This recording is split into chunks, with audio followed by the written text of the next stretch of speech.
Chères Inimontaines, chers Inimontains, suite aux annonces du Président de la République, encore une fois nos services et équipements seront perturbés à la fois sur les modalités d'ouverture ou de fermeture et aussi en termes de calendrier.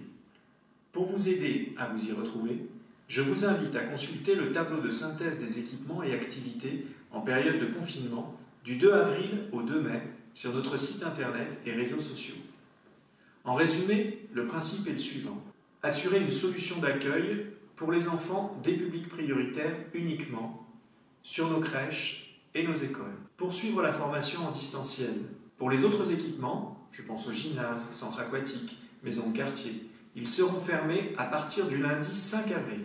Pour les conservatoires, durant la semaine du 5 au 11 avril, la formation sera maintenue en distanciel et reprendra de même après les vacances scolaires.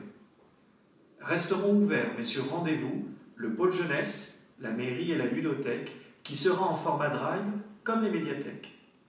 Vous le voyez, nous essayons de participer à l'effort d'un confinement pour réduire les risques. Toutefois, nous allons étudier des pistes pour permettre quelques activités en extérieur, hors les murs donc, mais nous sommes dépendants de l'accord de l'État.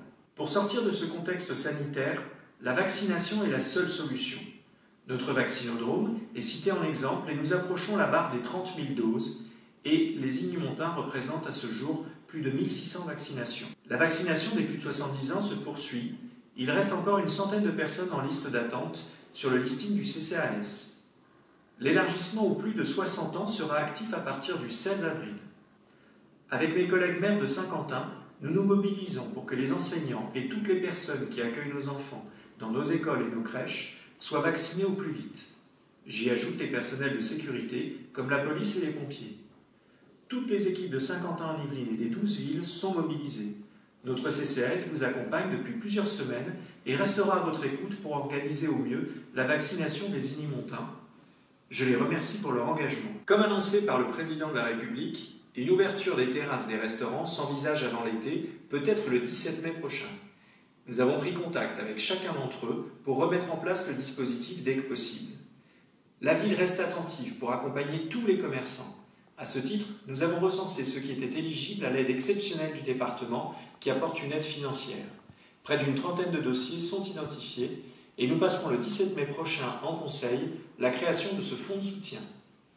Nous restons attentifs et actifs pour vous accompagner au mieux dans ce contexte sanitaire contraint. Nous vous tiendrons informés régulièrement des évolutions à venir. Et n'oubliez pas, lorsque vous sortez, surtout portez vos masques et respectez les consignes pour éviter que le virus ne se propage davantage. Prenez soin de vous et de vos proches. À très bientôt.